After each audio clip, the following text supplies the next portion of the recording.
I got to ask you, George, because this episode is sort of going to come out the week of this big event, and I got to ask: are you planning on sneaking in to Bet Bash?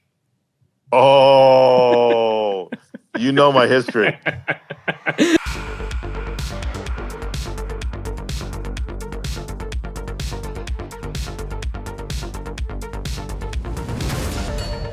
Hello and welcome to another episode of Behind the Lines, the only podcast purifying the sports betting industry. Remember to like, download, subscribe, and follow us on all the socials at InPlayLive.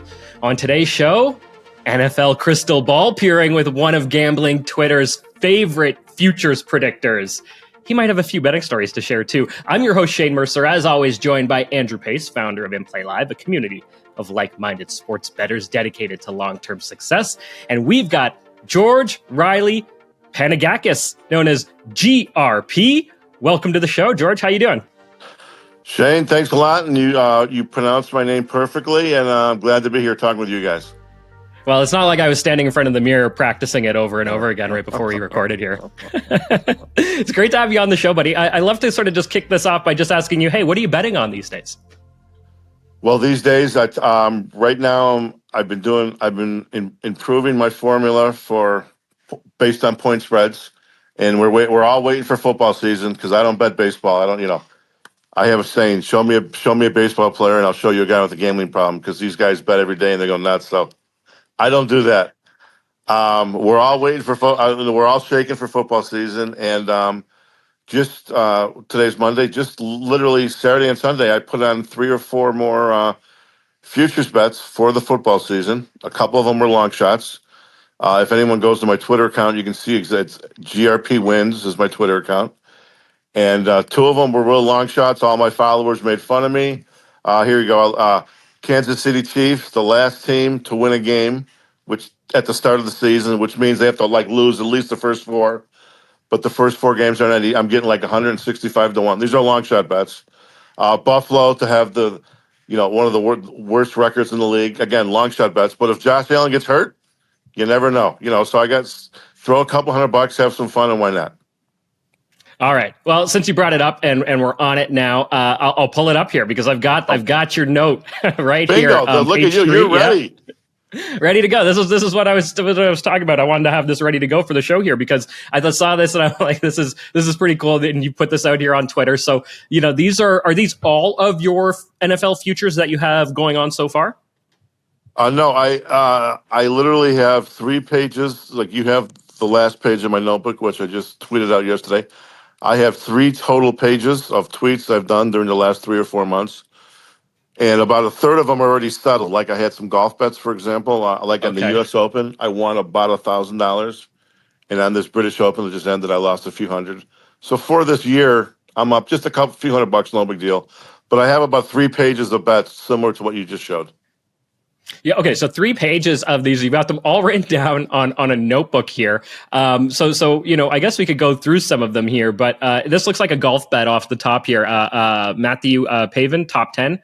And I'm guessing you got an L minus 100 here. Does that mean that you lost on that one, minus $100? Correct. That was right. in the Open that just ended 10 days ago. And it's just a weird thing. I hardly even know the guy, but I bet on him in the U.S. Open about 2 months ago. And I won about $1,000 on him in the U.S. Open. He was after round 1, he was in 5th place. He had won a tournament, and he was still 10 to 1 to come in top 10. So I threw $100 on him and I won. Hey, awesome. There you go. All right. So going through a few more of these here, you've got OKC over 56.5 wins plus 100. So that's a little NBA future bet there. Correct. And that's a weird one. I almost never kind of listen to other people, but I got that from a tip listening to another network. And I'm like, boy, these guys got to sound confident. And I check out OKC. I'm not a big NBA guy, but I know they had a good year last year. They got some young players and they added a couple guys. So you know what? I took a shot for 1,000, and there's the bet. It's right there in front of you. Right there in front of me. Well, look at these other ones here, though. That you got a few sort of long shot NFL futures here. So yeah, I think you just mentioned this last team to record its first win. So you're taking the defending Super Bowl champions, the Patrick Mahomes-led Kansas City Chiefs, to be the last team in the league to record their first win? That is correct. So, right. So literally, they have to go at least 0-4. Let's say they go 0-4 and no one else goes 0-4. I win the bet. But so don't forget, though, they're starting out at 2 home games. They got Baltimore, and then they have Cincinnati, 2 real tough games at home. Sure, and then they go on the road against 2 average teams, Atlanta, and I think it's the LA Chargers, I believe. Don't quote me on that one. So the point is, they don't have the first 4 games. They don't have an easy win. And you know what? I'm getting 165 to 1, 175 to 1, something like that. So yeah, 165 to 1 here, and you got $300 on it. I got news for you. Crazier things have happened. You're absolutely right. Crazy things can happen, and we love to embrace the chaos over at In Play Live. So I love that you're kind of just leaning into it here. Here's another big long shot one. You took this one on Circa. Buffalo with the most regular season losses. $300, 175 to 1. Right. Bottom line, and Josh Allen has to get hurt. I'm not ruined, but I'm a Josh Allen fan, but he gets hurt in the preseason. He gets hurt week 1. I got news for you. Buffalo, talent-wise, they got some. This is not the Buffalo of old. This team has major talent questions, and if Josh Allen got hurt, the team loses their momentum. Crazier things have happened. Yeah. Hey, crazy things can happen. And the injury bug. I mean, we saw it last season actually with the Buffalo Bills, but it wasn't the Bills who lost their starting quarterback. It was the first game of the season playing the Jets, and we saw Aaron Rodgers go down, I think, on the first or second play. So these things can definitely happen and do happen on a regular basis. And hey, what a long shot play there. And then I guess we'll sort of cap off your notes here with just bad news for Colts fans. It looks like you are really hating on Anthony Richardson. Correct. 2 years ago, when his last year at Florida, week 1 he had a great game, and then the rest of the season, half his games were average, half his games were below average. How this guy got picked 4th in the draft, I have absolutely no idea. And I even bet on the draft, and I bet like that he would pick over. I actually lost money. I was betting he'd be like over 5.5. I have no idea how this guy got picked 4th or 5th in the draft. And I'm not an Anthony Richardson fan. And last year, his rookie year, he played 3-4 games. He got hurt. So I'm not in this fan club, and we'll see what happens. All right. Well, hey, there we go. Okay. Well, I'm glad we were able to get to this as quickly as we were and sort of able to get through some of it. But I really want to ask you about, how do you arrive at these calls? Like, what's your process? Walk us through a little bit about kind of how you got to this, to these picks. I know that you sort of give us a bit of background, but I mean, there must be more that goes into it than you just kind of saying, hey, I don't like this guy. He kind of sucks. And I've watched him play in college and I don't like him. Well, you know what? With these futures bets, there is no quote unquote secret formula. You got to go with the eye test. Again, Anthony Richardson, I'm not a big fan. And yes, sometimes I'll be bored at 10 o'clock at night. I'm lying in my bed and I go to, there's so many in Illinois. We have 2 great websites for props. We have DraftKings, and Caesars is actually pretty good too.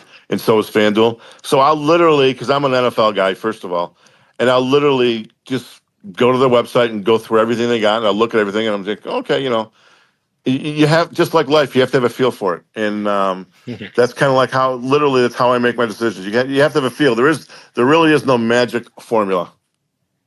Right. Okay. Well, hey, there you have it, guys. For everybody out there who sort of follows GRP online and GRP Wins, so you can go check out more of his other futures picks over there at his Twitter account, GRP Wins. Okay.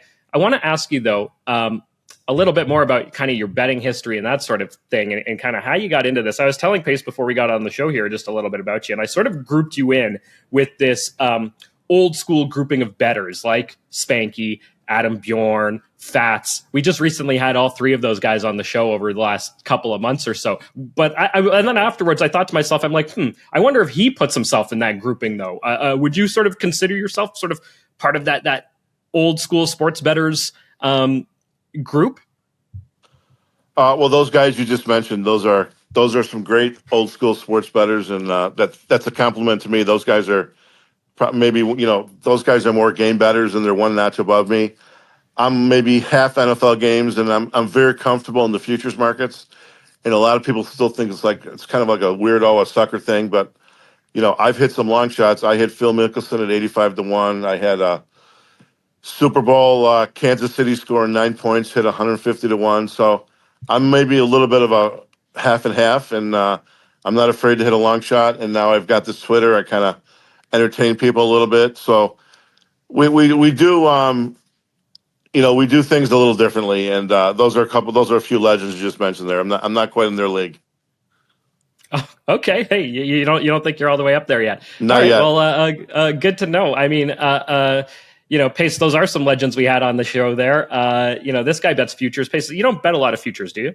Yeah, I've always had a real hard time with the concept of my money being tied up for more than 5 minutes. Like a full game bet for me is like a future. But hey, I got to kind of interject on the whole, like, it's all feel thing. You touched on the Buffalo Bills and what it would look like if Allen wasn't in the roster. Obviously, you're going to have some long odds for what you place there, but the game. You clearly watch the game. There's analysis happening, instinctually with everything that you're putting pen to paper on and everything that you're putting money down on. Otherwise, you wouldn't be successful with this, right? So your quote unquote feel is years and years of experience, watching the sport and analyzing schedules and looking at teams. I don't think you're just throwing a bunch of shit at the wall, because if you did, the books would just really love you. So right. I got to say, like, you didn't give yourself any credit there. Like, if you are successful at this, there's a lot that's going into some of these long shot wagers. And one of the things that stood out to me with some of those things that you put on the sheet there was that they were like remarkably contrarian. There's some long shots that, probably won't come through. But you don't need them to come through 1 out of 100 times. You need them to come out, 1 out of 150 times. Just remarkably contrarian. And I would imagine, like, I actually haven't personally scoped your Twitter the way Shane has there, which I definitely will after this call here. But I would imagine you get some serious comments under some of these plays, like, just give me your money. All these guys are betting these overs and Chiefs to win the Super Bowl, or Josh Allen MVP or whatever. Which power to them. The likelihood of that occurring is obviously higher than some of the wagers that you place, but you're really peeing into the wind with some of that stuff, and it's cool to see. So I'm glad it's worked for you, and it's definitely, like, I know we got a couple guys in the group that have done really well with futures. I know, Shane, you opened this with asking me about the future stuff, but we got a guy in our group who just absolutely cleaned up in college football futures last year and did really well in the NBA as well, with some really long shot wagers there with the analysis that he did. So I'm sure there'll be some guys that will pick up on your Twitter now and ride some of these long shots, and we'll be cheering them in at the end of the season with you. Oh, you know what? Thanks for the compliment. Again, to validate your point, last season I had my famous bet. I bet on Baker Mayfield to be comeback player of the year. That was like my famous bet that didn't win, but still, he was 75-1. He was the first round pick. Tampa Bay, I knew, had 2 good wide receivers on the team, and so I threw 2,700 on Baker last year, and it was a 50-50 whether or not I win. I would have hit for $200,000. Was it Flacco? Flacco ended up winning it, and so many people agree with me. I got shafted. I mean, the guy had a good month of December. The whole thing was a complete joke. I should have hit with Baker, and it didn't. But now here's the other side. You have to be a smart gambler too. If you look at my tweet, literally from 3 hours ago, I sent out a tweet this morning. Don't touch the comeback player of the year this year, because literally now, if you didn't see it when this video's over, you guys could take a look when we're done.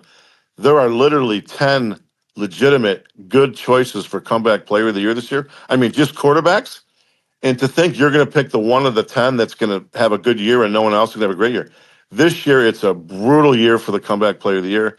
So, hey, you got to be smart. I'm just not going to touch it. Just don't even get involved in it. And I tweeted it out 3 hours ago. You guys can see it when we're done. Yeah, that's a really smart approach, right? If what you're seeing isn't lining up, we always like to say sometimes the best wager is the one that you didn't make, which kind of you were alluding to there with the baseball season, which I would probably second that opinion as a general statement, or at least for my personal bankroll, I would probably second that notion or decision on baseball there. But what a tremendous wager on Baker. Obviously some people are pro hedging. Did you consider it down the stretch last season? 100%. So to start the season, I had Baker. And then after week 1, Tua had a great game with Miami, and then it kind of hit me. Boy, so I added on Tua at 8-1. He didn't win, but still, it wasn't a bad bet because Tua's got some talent. And then if you remember last year, Damar Hamlin, the guy kind of died in the field, so he was the sentimental. To start the year, he was minus 500 as the favorite. But I don't bet favorites like that. That's not my style because I'm thinking someone else going to. Middle of the year, Damar Hamlin was basically even money. I'm talking sometime in November. So I wish I didn't do it, but yes, I hedged $3,000 on Damar. And I'm thinking, okay, I'm even money, sentimental. I could easily see Damar winning this thing, even though, he's played like 5 plays. It was a joke. But sentimental, he could have won. So unfortunately, yes, I did hedge, quote unquote, hedge with Damar, and that cost me money. So I lost 8,700 on the year, but so I lost all my bets because this Flacco fluke came in, and that's the way it goes. That's gambling, and you can still make a perfect bet and not win. Yeah, I think that's a really good lesson too for any of our viewers there. So you said you took $2,700 on Baker Mayfield at 70-1. Is that correct? 2,700 at 75-1. Great. Holy shit! Yeah, I literally would have won $200,000. Yeah. I'm literally on my calculator here. So I think that's a really good lesson, guys, for everyone that's watching this that isn't a pro sports bettor or isn't an aspiring pro sports bettor. Hedging isn't always risk-free. You have to make sure you close all the doors. That goes for middles, hedges, arbs, anything that you're doing in that department. I personally find in my experience, if I try to design some sort of creative hedge that, has some sort of back door that can fuck you, I find the gambling gods find that door. And obviously that from a statistical standpoint, what I just said doesn't make a lot of sense. But I think what it is that if you take a big enough sample size and, you apply, a whole series of different wagers in that, you potentially get ahead on, and then you start looking at different ways to get out of them and you don't end up, covering the bases. You can end up having a bit of a destructive little run there, like as GRP just alluded to. So just always and again, we got a pro bettor on with us that just said that happened to him, right? So always learn from those types of mistakes because, I don't want to be put in that position personally. So that was a great story, and also, I mean, just on the sheet there that you posted, we didn't, Shane, we didn't even touch on this. Your tracking system is incredible. You got the pen to paper with felt for the wins or losses. I just absolutely love it. Super old school there, but remarkably transparent. Like, you're not lying to anyone about anything. You've come on here and let it rip with some of the tough beats that you've had to start here. So we appreciate that. I think that's when you take to social media in particular, obviously there's some guys that are legit, and that's why you're on the show. But kudos to you for the transparency. Hey, thanks, Pace. It's funny, the notebook thing. I mean, it's the simplest thing in the world. You got a notebook, you got a pen, you write it down. And then the next bet you write after that. So now it's not like I can just push a button at a computer program and delete what I already did. There's a record there just because I have a pen and paper. So every previous bet is locked in. So I can't delete anything. If I make a mistake, if I make an error, everything's there, and it is so effective. And sure, once a week I get a tweet. Why don't you get a program and you look like a moron? No, guess what? The simplest things in life really work, and this notebook is really catching on. I love it. We actually had some futures bets that came out in August of last year, and then we had a few more that came out in October. And I know we lost a few, but we did really well. And one of the ones that we cleaned up on was Alabama to win the West. I thought they were extremely scrutinized heading into the season. That's for college football. And then we had the Thunder to win the division, and then one that we lost that we came right down to the wire on was SGA to win the MVP. Which was super exciting. So we had some good stuff in futures-wise last year as well. And believe it or not, Shane, I know I'm still answering your question. You said thoughts on futures. I am very excited for Gosu's futures this year. And I think that it will be interesting to compare, the notebook to some of the stuff that Gosu's doing and see if there's any overlap. Yeah, very much looking forward to seeing his picks this year. I have to admit, I didn't tail any of his futures calls last year. Really, just not my game in terms of looking at futures. But after seeing his results, I'm thinking, I might have to at least take a little poke at some of his futures this year, and come along for the season long ride. It's kind of like, well, why not, right? Well, I think one of the biggest things, like if you look at college football as an example, George, we haven't talked about whether you're doing some of the college football stuff, but my God, like the discrepancy from one year to the next in what you see from anything from coaching changes to these players going in the portal to all the personnel changes, on the coaching staff. And then of course, like the player turnovers, just like absolutely remarkable. And then now I don't even know if it's this year or not, but now we got the whole Pac-12 entering other divisions. Like it's absolutely wild. So I have no idea. I haven't even looked at a thing, but I'm sure there's some value out there. I'm certain of it. Pace, you know what? You're exactly right. I'm 90% NFL. I wish I didn't dabble in all of the college football last year. I probably just lost a couple grand, but stupid me. But that's another story. But to validate your point, the people that really know what they're doing, and now with this football, with these different conferences, there's a couple people that are smarter than the people that work for the sports books, and there's guys that know what they're doing. And I think you're 100% correct. If there's more chances of the books to make a mistake with college football because there's so many small schools, there's so many things, and it is a fact that there's more guys that they specialize in that niche, and it's easier to beat than the NFL. But I'm just an NFL guy, and the advantage of knowing the NFL, I'm not a big bettor, but if you really know it, you can place a big bet on an NFL game. Yeah. Or in college, you do more than $5,000, they're going to ask 2 questions. You can go to Vegas on a Sunday morning and you can bet 25, 50 grand on an NFL game. Sure, they're going to ask for an ID, but guess what? They're going to take the bet.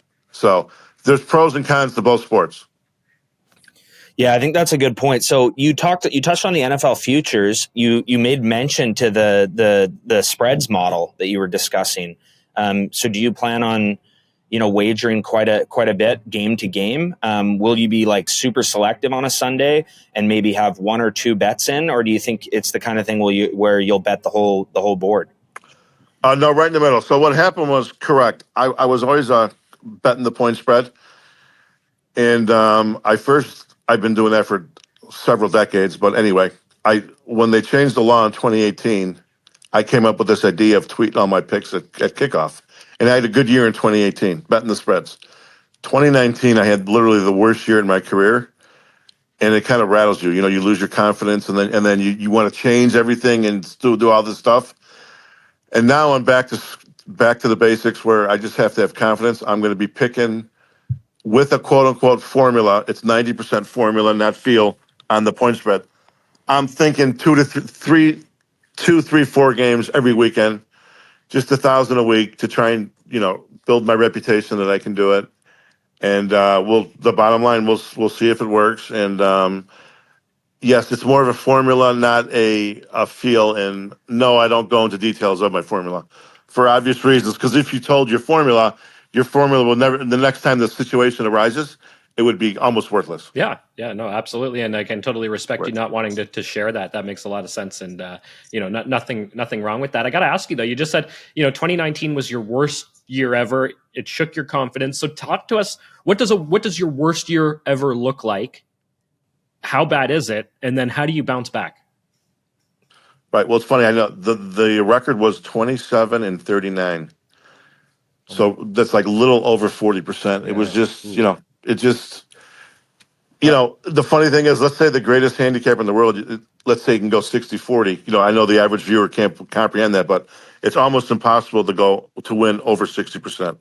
So just imagine if you took, 6 black cards and 4 red cards and put them in a bag and shuffled them. Well, guess what? If you pick 50 in a row, and then reshuffle, you can run bad. You can hit a bunch of 40s, and it's just crazy. And that's how life works. And then, of course, I got frustrated, and I had thousands of people following me, and because I have integrity, so I couldn't lie about my record.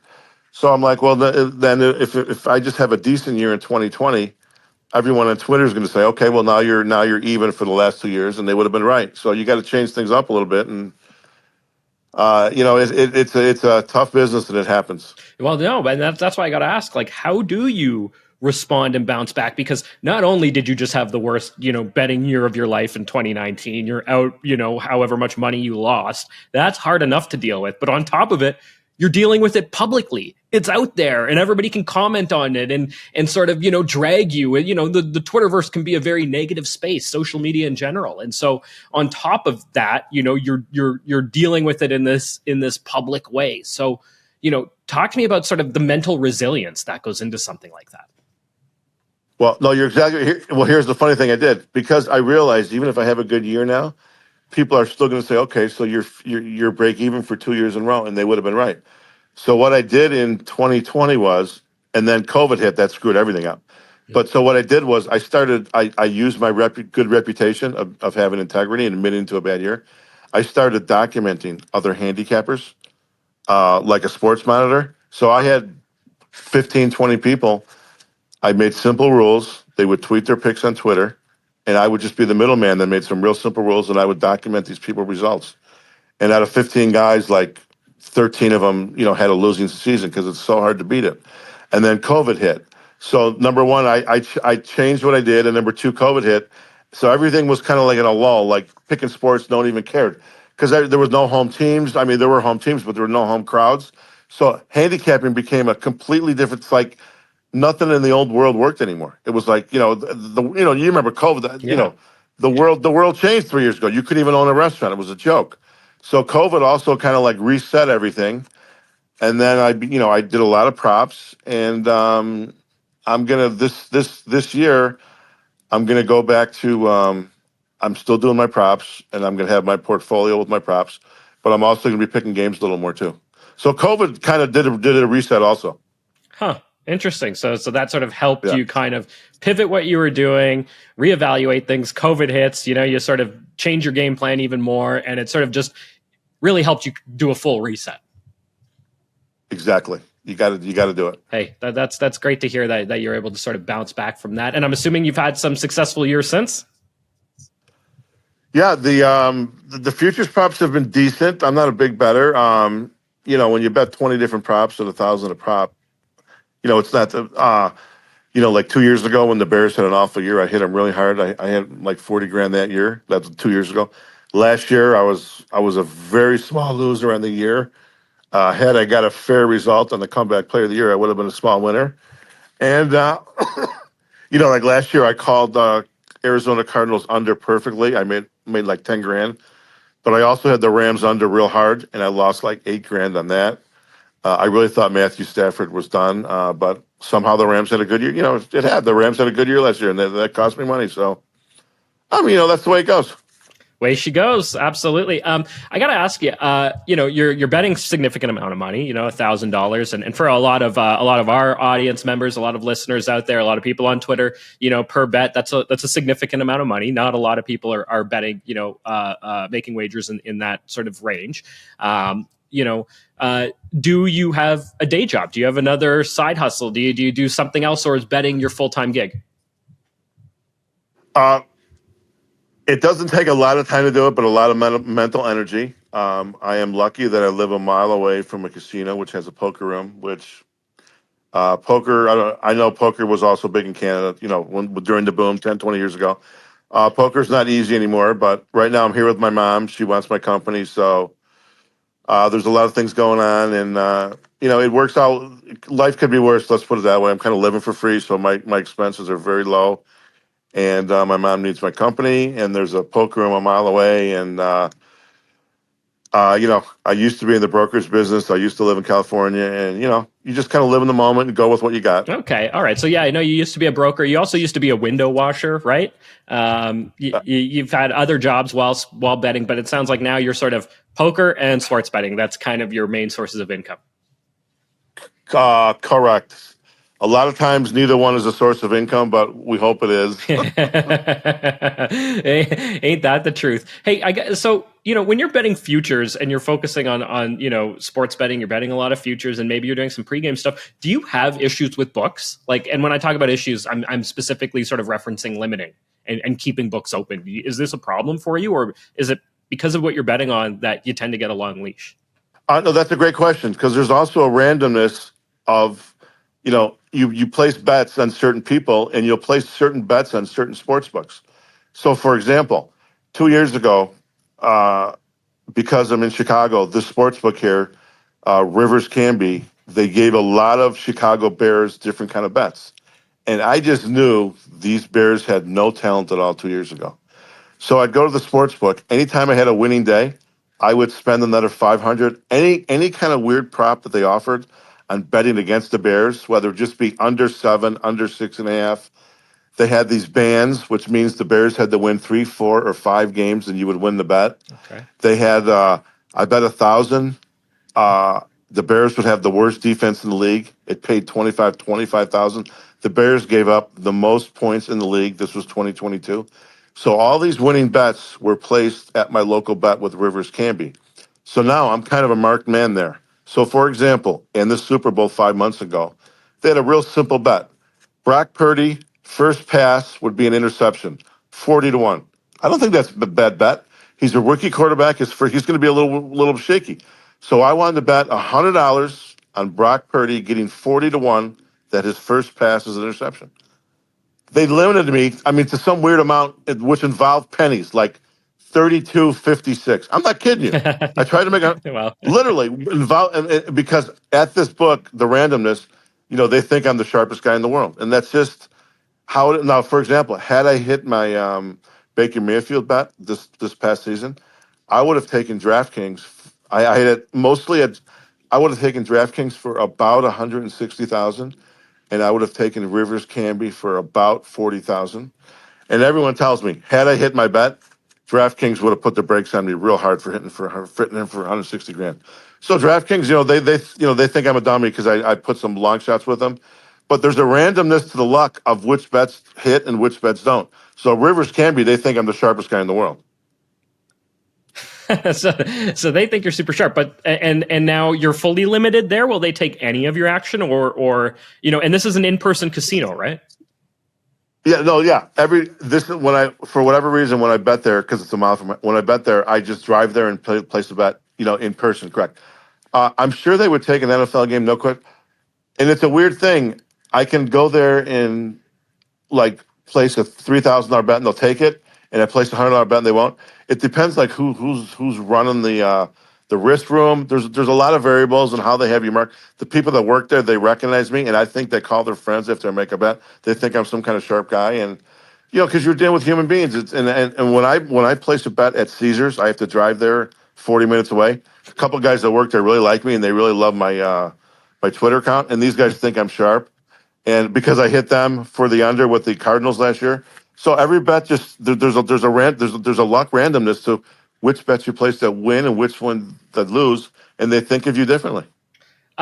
It sounds like you're doing a lot of in-person betting. You're going to casinos. You just mentioned driving 40 minutes to a Caesars. You've got this Rivers Canby book that's a casino. Do you have a lot of online sports books, and are you using them? Oh yeah, 100%. I have online. I have Caesars. I have FanDuel. I have DraftKings, and I have Circa. And for whatever reason, the closest book to me, this Rivers Canby, which also does have online, I just haven't opened up a quote online. I just do everything there in person. So yeah, for betting a game, I'll go to these 4 books and I'll say who's got the best line, and they'll get my $1,000 bet. Of course, you always look for the best line, okay. And it's just an aberration. I just deal in person with Rivers Canby, and everyone's got their aberrations in life. Why you do one with other, why you do one with that, and actually the other 4. It's funny, the distance-wise for the other 4 to drive there, they're all basically exactly 30 to 40 minutes away from my house. And the one I do in person, it's literally a mile from my house. So that's an issue also. Right, sure, just simple distance. That's interesting though to hear that you really only have for online books, you've got sort of 3 soft books and 1 sharp book.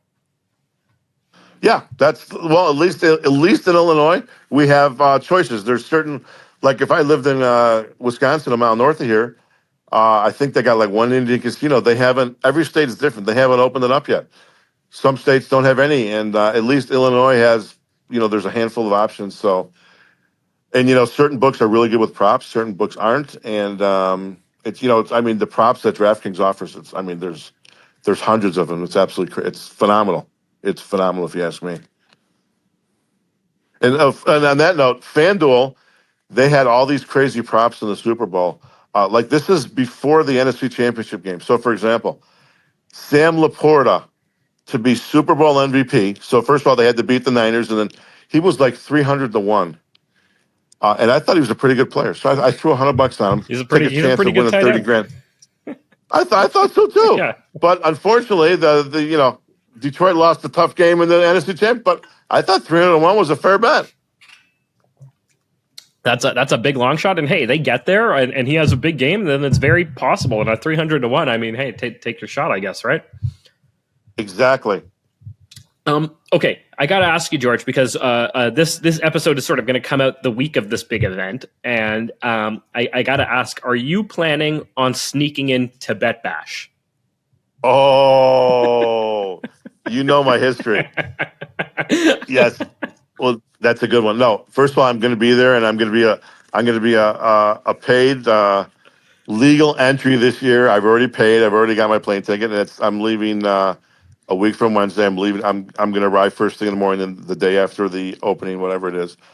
Correct. So just to clarify the story and your point, 2 years ago, I don't know why, I went to Bet Bash and I tried to sneak in, and yes, I did sneak in, and. This is a great story. For whatever reason, me and Real Fats had this. He was like anything I did on Twitter. He loved to respond to anything I did. So I sneak in. I'm there for literally a half an hour. I'm listening to one of the seminars. It was nice. It was a nice seminar, and I was right in the middle. In the back was Spanky and Real Fats. They're good friends. They're good people. And that number one, I went to Bet Bash 1. I flew into New Jersey for Bet Bash 1 the year before, 3 years ago. So this is Bet Bash 2. For whatever reason, I don't want to pay for it, yada, yada, yada. So I go there, and I flew into Vegas, and I played some poker, and I snuck in. I'm watching for about a half an hour. And then I had there rubbing into Spanky to Real Fats that I snuck in. So I send Real Fats a DM. Hey, Real Fats, something like, you got a great seat. I can see you. Boy, you got really lucky. I'm over on your left. And the guy, he just almost cracked his neck. He's looked, because I told him I'm going to sneak in. I'm not going to pay for it. And he got so mad. And he's got one of those little scooters. And he's driving around looking for him. And he finally saw me. And I kind of snuck out the back door. And he called security. And they didn't officially walk me out, but let me put it this way: security was on my tail, and this was at the D Casino, which is a sister property of Circa, and I just escorted myself out of that casino. And that is the true story. And I took a picture of the chili dogs before I left, and let me I gave a little constructive criticism with the meal of the only choice being chili dogs, but guess what, Spanky? They all agreed with me. They only had one choice of food, which was chili dogs, and luckily I could eat chili dogs. But there's vegetarians. Someone wants other, and they're right. They want other things besides chili dogs. So I sent a couple pictures of the food, and I gave some constructive criticism. And bygones are bygones. We just we let it go. And this year I'm a paid entry at Bet Bash 4. Wow, they let you back in, and you got back in their good graces. I got to ask, how did you do it? Correct. Well, I did what I did. You know what?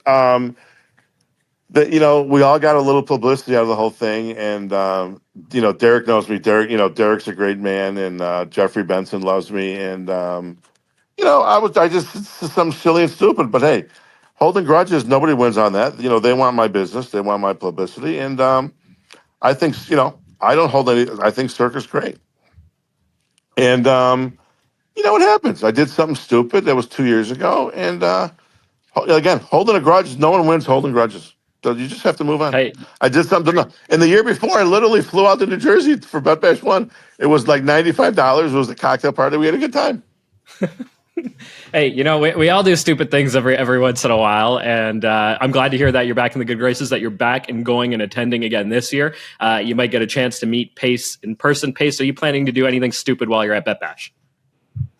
We are BetBash sponsors, and I'm glad they let you back in because we want to stay in their good books as well.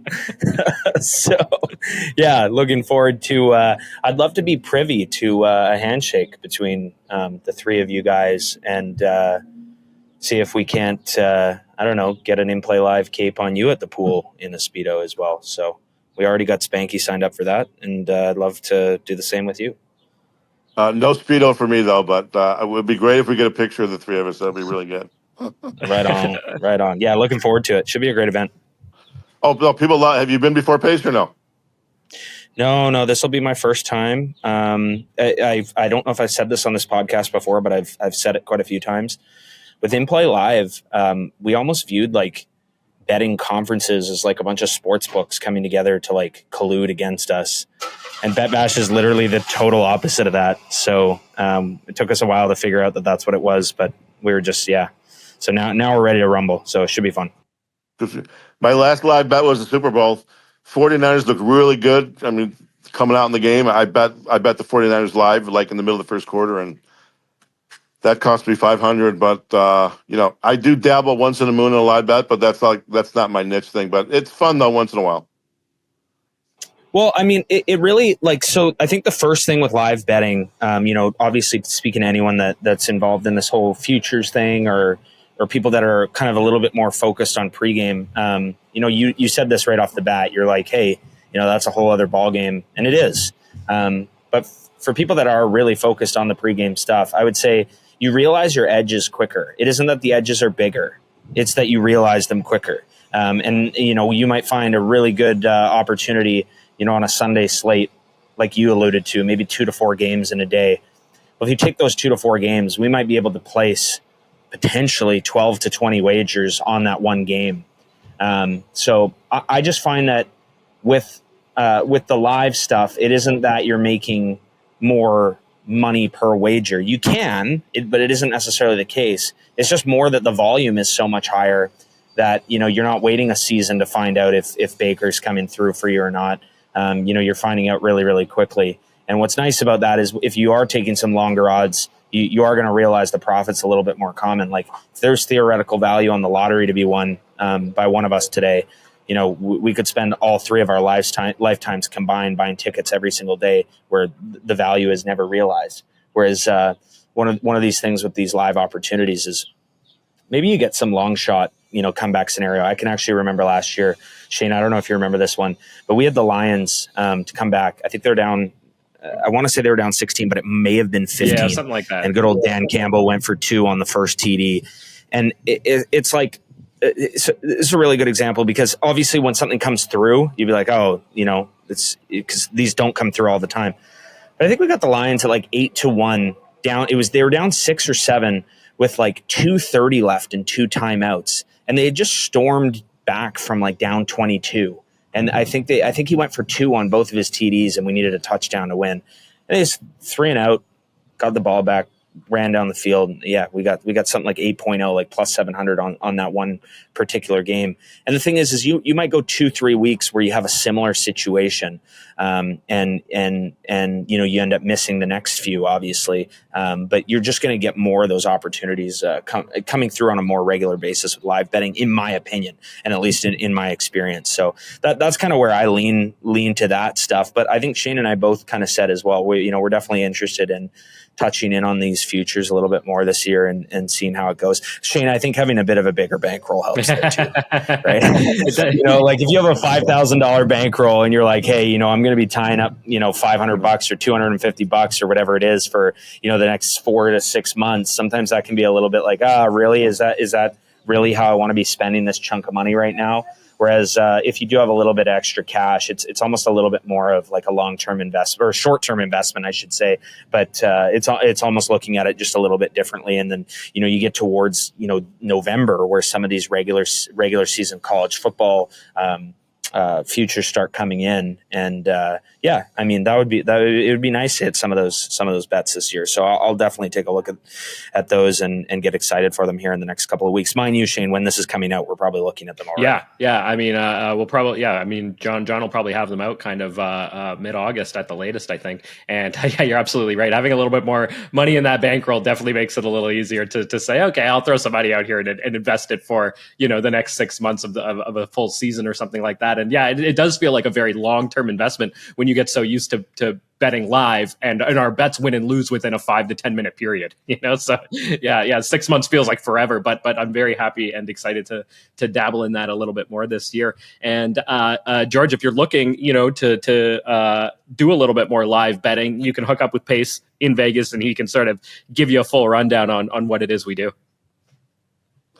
I definitely will. And I'm sure there are certain books that are better or more favorable at live betting than other, because you need a yes or no right away. I don't want to look at the thing spinning around. So that's the other thing. You got to deal with the good books, and you got to know what your niches are and see what's going on. Yeah, we've got book problems when we're live betting. Needless to say, we have a lot of problems in terms of books and spinners and all that sort of stuff that we have to constantly navigate and getting more books and more books and more books. It's a whole thing. But hey, right. We make money doing it. Right. Well, someone told me, is this true or not? Like literally, like on a baseball game, there's like a company. There's one guy that's actually at the baseball game that updates like after every pitch. So these companies know like that are accepting the bets. They know exactly what's going on because there's people at these. If like I'm thinking golf tournaments, what's the delay? Someone told me there's like a couple people at a golf tournament that will update to the sports books. They know exactly after someone shoots, hits the ball. Oh yeah, which I find just amazing. I can't believe it's that specific. Oh yeah, they know they update everything and it's almost in real time. They're faster than our broadcasts, that's for sure, by a long shot. And that's part of the game that Pace and I play is keeping up with the live game and making sure that we're getting the information at almost the same time as the book. Crazy. I mean, it's just who knows how much money these sports books are making. I mean, they pay millions for the license and who really knows how much money is being made, and the whole subject is absolutely, you can talk about it for hours. Yeah, totally. Well, we don't have hours. So George, I'm going to thank you for coming on the show. People can find you at GPR Wins on Twitter.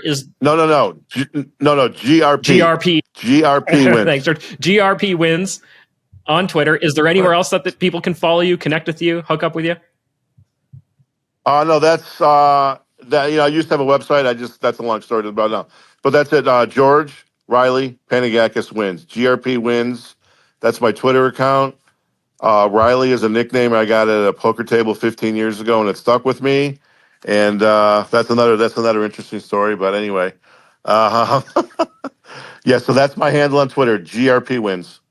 Awesome. All right. Well, stories for another time, and we would love to have you back on the show where you can share those stories. So, GRP Wins on Twitter, GRP, Pace, and all of the sports bettors around the world. Till next week, keep beating those books.